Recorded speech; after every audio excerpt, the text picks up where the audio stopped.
जिस तरह से नेपाल में हुआ और जनरेशन जी ने हुकूमत का तख्ता उलट दिया, वो एक तब्दीली ले आए, पाकिस्तान में ऐसा क्यों नहीं होता? वीडियोस कुछ एक निकल कर आ रही हैं नेपाल से जहां पर वो कह रहे हैं they want government like Modi. Now this is the positive development that I have seen couple of videos. अब जब केपी शर्मा ओली भाग गए हैं यहाँ से, आपको क्या लगता है किस तरीके का नेता यहाँ पर होना चाहिए? मोदी जैसा यहाँ पे होना चाहिए. वो इंडिया का मोदी है ना, मोदी जैसा सरकार होता तो यहाँ पे पूरा थोड़ा कुछ आगे जाता. नेपाल भी कई देशों ने जान लेते.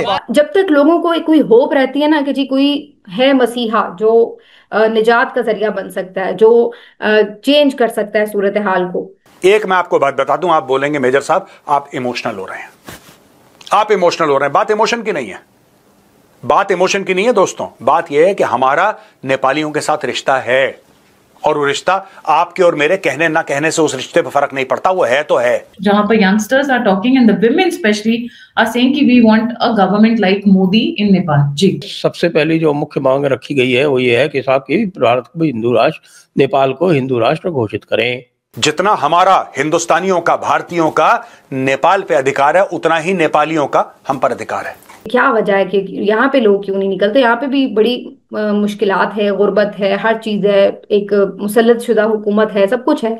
क्यों फिर लोग इस जुल्म को बर्दाश्त कर रहे हैं? न बुज़दिल हैं, न बेगैरत हैं, न बेशर्म हैं. पाकिस्तानी कंफ्यूज्ड हैं, सेंस ऑफ डायरेक्शन नहीं है, इंटेलेक्चुअली पुअर हैं, चीज़ें उनको समझ नहीं आती, तारीख के अमल को उनसे छुपाया गया है, उनको ब्रेन वॉश किया गया है. पशुपतिनाथ है वहां पे, सीता माँ का घर है वहां पे. We cannot allow Nepal to become the playground of the Chinese and the Americans. नमस्कार दोस्तों, नेपाल में चीन और अमेरिका दोनों को मुंह की खानी पड़ी है. चीनियों को जहां निकाला जा रहा है वहां से, वहीं अमेरिकन्स डीप स्टेट का जो गेम था वो भी फेल हो चुका है, क्योंकि नेपाल को अब मोदी जी जैसा प्रधानमंत्री चाहिए और हिंदू राष्ट्र चाहिए जो कि कम्युनिज्म की जो आइडियोलॉजी उसके बिल्कुल विरुद्ध है. और डीप स्टेट भी ये नहीं चाहता था कि नेपाल एक हिंदू राष्ट्र बने, लेकिन अब जनता की मांग है कि नेपाल हिंदू राष्ट्र बनेगा और राजशाही फिर से आएगी. तो ये जो इतना बड़ा चेंजेस आ गया है नेपाल में, जिसके बाद एक जो नया गेम बना है जहां चीनी भी अब आउट हो गए, डीप स्टेट भी अब घुटनों पे है और ट्रम्प को बहुत ही ज्यादा मुंह की खानी पड़ी, क्योंकि ट्रम्प की मर्जी से अब नेपाल का प्रधानमंत्री नहीं बनेगा. नेपाल का प्रधानमंत्री जो होगा वो ऐसा कोई व्यक्ति होगा जो हिंदूवादी हो, और कोई हिंदूवादी व्यक्ति ही नेपाल को फिर से हिंदू राष्ट्र बना सकता है. आप इस सब के बारे में क्या सोचते हैं कमेंट बॉक्स में जरूर लिखिएगा. वीडियो अच्छा लगे तो लाइक करें, शेयर करें, चैनल को सब्सक्राइब करना न भूलें और बेल का आइकन प्रेस कर दें लेटेस्ट नोटिफिकेशन के लिए. आइए आगे बढ़ते हैं वीडियो में. दोस्तों देखना आगे आगे होता है क्या. अब यहां पे बड़ी महाशक्तियां हमारे नेबरहुड में लड़ाई करेंगी. बड़ी महाशक्तियां, चाइना कुछ करेगा, अमेरिका कुछ करेगा. मुझे ऐसा लगता है कि भारत को इस वक्त जितनी भी पार्टी है वहां पे सबके साथ एंगेज करना चाहिए. एक मैं आपको बात बता दूं, आप बोलेंगे मेजर साहब आप इमोशनल हो रहे हैं, आप इमोशनल हो रहे हैं. बात इमोशन की नहीं है, बात इमोशन की नहीं है दोस्तों. बात यह है कि हमारा नेपालियों के साथ रिश्ता है और वो रिश्ता आपके और मेरे कहने ना कहने से उस रिश्ते पर फर्क नहीं पड़ता. वो है तो है. ठीक है. जितना हमारा हिंदुस्तानियों का, भारतीयों का नेपाल पे अधिकार है, उतना ही नेपालियों का हम पर अधिकार है. आपको एक बात पता है, the chief of army staff of the Indian army is the honorary chief of army staff of the Nepalese army, and the chief of army staff of the Nepalese army is the honorary chief of army staff of the Indian army. Pashupatinath है वहां पे, सीता मां का घर है वहां पे. We cannot allow Nepal to become the playground of the Chinese and the Americans. Nepal is sovereign territory. Nepal की अपनी संप्रभुता है और ये भारत की जिम्मेदारी है, भारत की रिस्पॉन्सिबिलिटी है कि दुनिया भर को बताए कि Nepal is a sovereign country. वहां पे कोई इंटरफेयर नहीं कर सकता, कोई इंटरफेयर नहीं कर सकता. नेपाल का फ्यूचर वो होगा जो नेपाली लोग डिसाइड करेंगे. That's it. नेपाल जहां फौज ने कभी मार्शल लॉ नहीं लगाया, वहां कोई मॉडल, कोई कॉन्सेप्ट नहीं है फौज के जहन में मार्शल लॉ का. वहां पर दर हकीकत 1814 और 1816 के दरमियान में जब ब्रिटिश ईस्ट इंडिया कंपनी हमला करती है नेपाल को फतह करने के लिए, तो गुरखास लड़ते हैं, कट मरते हैं और वो दो ढाई साल की लड़ाई है, उसके नतीजे में ब्रिटिश इस चीज़ पे कन्विंस होते हैं कि नेपोली दुनिया के बेहतरीन फाइटर हैं उस खित्ते में।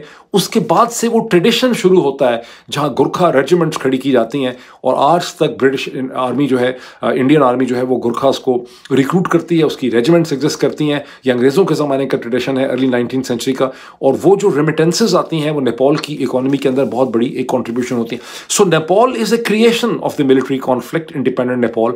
Pakistan is not a creation of any military conflict. Pakistan is a purely political जो है पॉलिटिकल प्रोसेस से पाकिस्तान बना है। लेकिन लोगों के जहन में क्या बात बिठा दी गई है कि पाकिस्तान फ़ौज है, फ़ौज पाकिस्तान है, अगर फ़ौज को कुछ होगा तो पाकिस्तान तबाह हो जाएगा, पाकिस्तान का क्या होगा, सीरिया बन जाएगा, लेबनान बन जाएगा। ये सब की सब बोगस हैं। मैं खुद भी किसी ज़माने में इस बकवास में बिलीव भी करता रहा हूँ, इसे प्रोपिगेट भी करता रहा हूँ, इसमें टके की जान नहीं है। लेकिन ये वो मेंटल कंस्ट्रक्ट है जिसके अंदर पाकिस्तानी फंसे हुए हैं। ना बुज़दिल हैं, ना बेगैरत हैं, ना बेशरम हैं।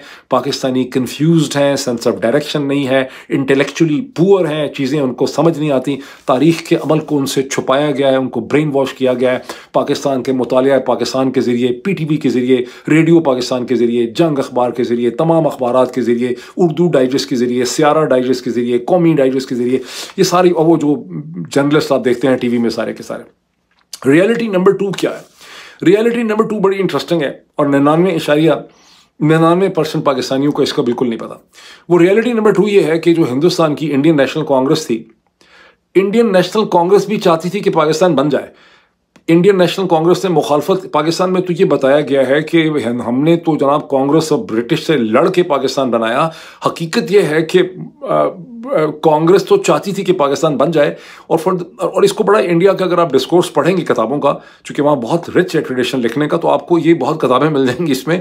इनफैक्ट अजय बिसेरिया जो हिंदुस्तान के लास्ट फॉर्मल हाई कमिश्नर थे, उन्होंने अपनी जो किताब लिखी हुई है उसके अंदर उन्होंने कई किताबों का रेफरेंस इसमें दिया है जिनको आप पढ़ सकते हैं कि इंडियन नेशनल कांग्रेस को ये लगता था कि अगर मुस्लिम लीग को और मुसलमानों की पॉलिटिक्स को हमने अलग ना किया, इनको कुछ दे दिला के अलग कर दो, वरना हिंदुस्तान के अंदर वो उस किस्म की हुकूमत कर ही नहीं सकते थे जो कांग्रेस को बगैर चैलेंज के 18 बरस, नेहरू को 17-18 बरस हुकूमत करने का मौका मिला। तो कांग्रेस तो ने कागज पे लिख के साइन करके पाकिस्तान की क्रिएशन को अफर्म किया है। जब आप कागज पे लिख के पॉलिटिकल प्रोसेस के जरिए मानते हैं कि ये रियासत बननी चाहिए, तो उनका कभी भी कोई प्लान, कोई लंबा चौड़ा ऐसा कभी भी नहीं बन सका। इसकी कोई एम्पिरिकल एविडेंस नहीं है कि कांग्रेस ने, ये इंडियन नेशनल इंडिया की जो पॉलिटिकल पार्टीज हैं, उन्होंने कोई प्लान बनाया पाकिस्तान को ख़त्म करने का, अखंड भारत का। ये सारा का सारा बकवास, बोगस बकवास जो है, जो 77 बरस से पाकिस्तान के ज़हनों में ठोसी चली जा रही है, ये वो फ़र्क है जो पाकिस्तान और नेपाल के अंदर जो है वो एग्जिस्ट करता है। अब ज़ाहिर है बहुत से लोग आप में से उनका हाथ जा रहा होगा पिस्टल के लिए। एक को तो मैं पहचानता हूँ, उन्होंने अपना सूडोनेम रखा हुआ है मुल बतूरा साहब। इस मुल बतूरा साहब रिप्रेजेंट करते हैं इस मेंटल स्टेसिस को जो पाकिस्तान की ट्रेजेडी है, क्योंकि वो समझ नहीं पा रहे हिस्ट्री के प्रोसेस को। और अभी आई एम श्योर कि वो लिखेंगे अपने कॉमेंट इसके ऊपर।